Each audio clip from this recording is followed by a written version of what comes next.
पिता का क्या सपना अधूरा पूरा किया वो, कि उनके पिता कभी कोई टिकट नहीं बेचते थे। उनके पिता हमेशा अपने कार्यकर्ताओं को टिकट देते थे। हाँ, ये माना कि कुछ परिवार में देते थे, लेकिन वो भी उनके परिवार के अंग होते थे। लेकिन चिराग पासवान जी अपने पिता के एक कण के बराबर चल पाए हैं क्या? जर्रा भी है उनका क्या?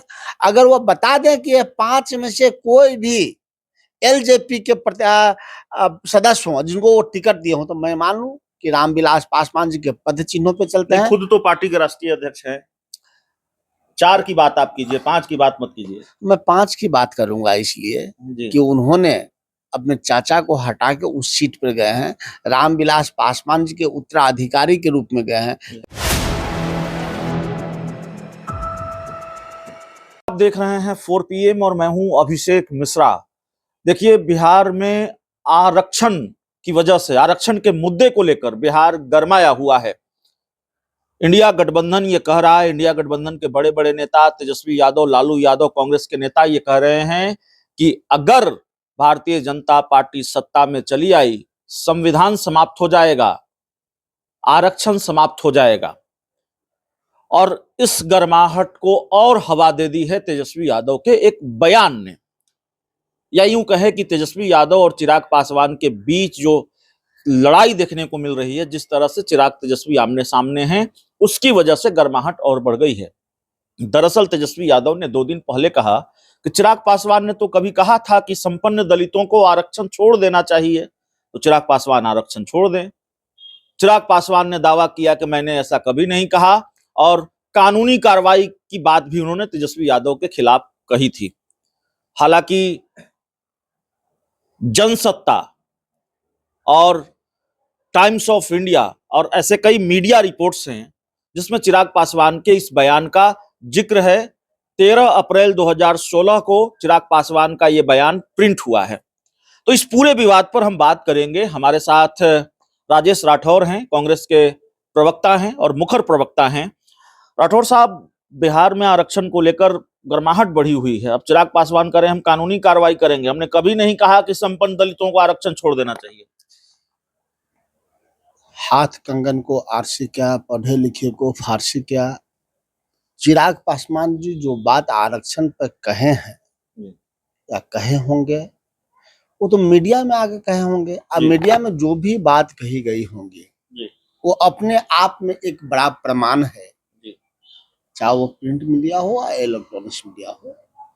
अगर चिराग पासवान जी ऐसा बोले तो क्या आज उस पर वो कायम है स्वयं के लिए? हम सब ये बात इसलिए कह रहे हैं कि आरक्षण का मुद्दा न केवल बिहार में है, संपूर्ण भारत में है।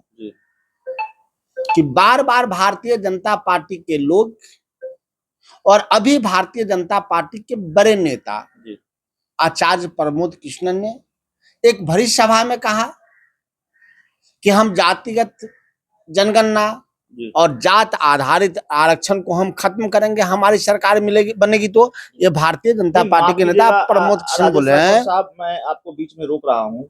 आप जिस बयान को कोट कर रहे हैं, क्या चिराग पासवान वो नहीं कह रहे हैं की जातीय व्यवस्था की रही है? तो एक तरफ जहां हम लोग पक्षधर हैं कि जातीय व्यवस्था खत्म होनी चाहिए, सबको बराबर के हक, अधिकार, अपॉर्चुनिटीज मिलनी चाहिए, गरीबी एकमात्र जाति के तौर पर चिन्हित होनी चाहिए, तो एक तरह से आर्थिक आधार पर आरक्षण की बात चिराग पासवान ने भी कही थी, लेकिन अब उन्होंने अपने बयान से एक तरह से पलटी मारी है। अगर सबको एक समान चिराग पासवान जी मानते हैं तो रिजर्व सीट से चुनाव क्यों लड़ते हैं? क्यों नहीं उन्हें जनरल सीट से चुनाव लड़ना चाहिए?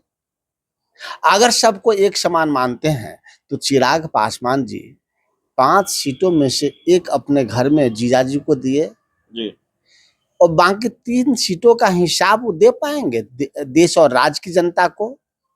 कि समस्तीपुर के प्रत्याशी से उनका रिश्ता क्या था? रिश्ता तो यही था ना कि चिराग पासवान जी के पार्टी को उस उम्मीदवार के पिता ने तोड़ के खंडित कर दिया। क्या रिश्ता था पुराना जो खगड़िया के प्रत्याशी है?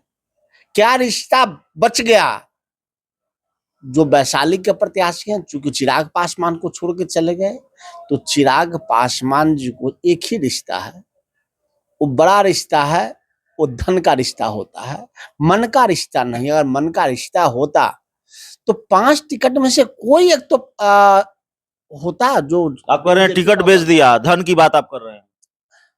मैंने ये कह रहा हूँ और दोहरा रहा हूँ कि चिराग पासवान जी, मान लिए कि जीजा जी उनके कार्यकर्ता थे, ये भी मान लिया, बाकी 3 में से कोई एक है जो उनके दल के कार्यकर्ता हैं? क्या उनके दल इतना बड़ा व्यापक है, वो दलितों के हिमायती हैं, वो आदरणीय रामविलास पासवान जी के सुपुत्र हैं, जिनके बंगला को भाजपा ने खाली करा दिया, उनके मंदिर और उनके मूर्ति को खंडित कर दिया। क्या चिराग पासवान जी के पास एक भी व्यक्ति नहीं दल का जिसको चुनाव लड़ाते? तो चिराग पासवान जी का धन और बल सिर्फ भाजपा है, और भाजपा जो काम कर रही है वही चिराग पासवान कर रहे हैं। भाजपा भी चाहती है कि आरक्षण खत्म हो, भाजपा भी चाहती है कि जातिगत जनगणना न हो, और यही बात चिराग पासवान जी कहते हैं। जनसत्ता की एक रिपोर्ट है, दर्शकों को भी दिखाना चाहेंगे। उन्होंने कहा था 13 अप्रैल 2016 को ये प्रिंट हुआ है, उन्होंने कहा है कि गैस सब्सिडी की तरह अमीर दलितों को भी आरक्षण छोड़ देना चाहिए। अब वो तेजस्वी यादव के खिलाफ कार्रवाई की बात कर रहे हैं। मैं वही बात कर रहा हूँ, चिराग पासवान जी जो 13 अप्रैल 16 को बोले थे, क्या उस बात पे आज कायम है? क्या जनसत्ता अखबार को ठुकरा देंगे? क्या अपने दिए हुए इंटरव्यू को ठुकरा देंगे?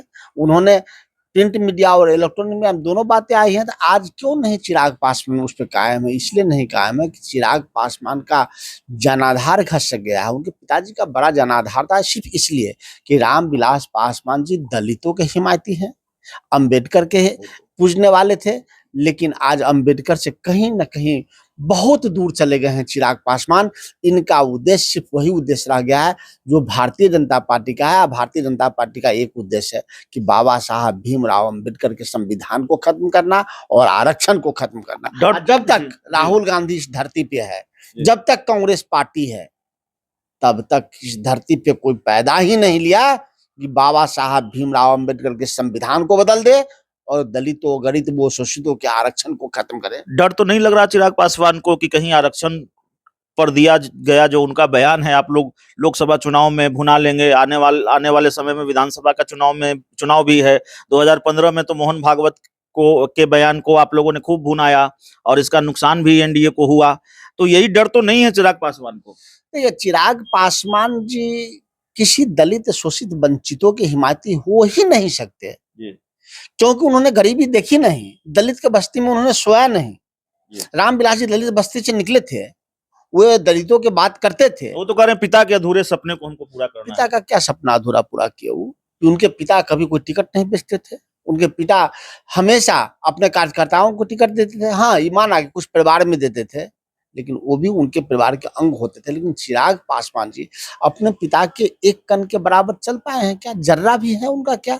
अगर वो बता दें कि ये 5 में से कोई भी एलजेपी के सदस्य हो जिनको वो टिकट दिए हो, तो मैं मान लूं कि रामविलास पासवान जी के पद चिन्हों पे चलते हैं। खुद तो पार्टी के राष्ट्रीय अध्यक्ष हैं।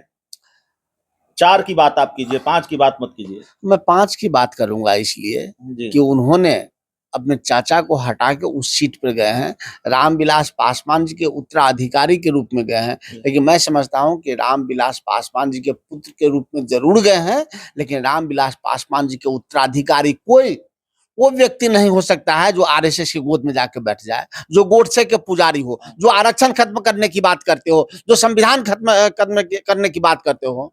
वो कभी रामविलास पासवान का उत्तराधिकारी हो ही नहीं सकता। ये उत्तराधिकारी हो सकते हैं तो गोडसे के, एक उत्तराधिकारी हो सकते हैं तो आरएसएस के, ये उत्तराधिकारी हो सकते हैं तो मोहन भागवत के, जिन्होंने आरक्षण को खत्म करने की बात कही। और आज भाजपा के सभी नेता खुले मन से कहते हैं कि संविधान बदलने की बात है करते हैं। चिराग पासवान उसमें कहाँ खड़ा है? चिराग पासवान के सामने एक बड़ी चुनौती थी देश में गरीबों और दलितों, शोषितों की रक्षा करने के लिए, लेकिन उससे वो वंचित रह गए। आने वाले चुनाव में आप देखिएगा चिराग पासवान जी स्वयं सहित 5 सीट भारी अंतर से हारेंगे। चिराग पासवान हारेंगे और आरक्षण को लेकर या जिस तरीके से चिराग पासवान ने कार्रवाई की बात कही है तेजस्वी यादव पर, तो उस पर बड़ा तगड़ा पलटवार है कांग्रेस का। इस पूरी रिपोर्ट में इतना ही। बहुत बहुत धन्यवाद।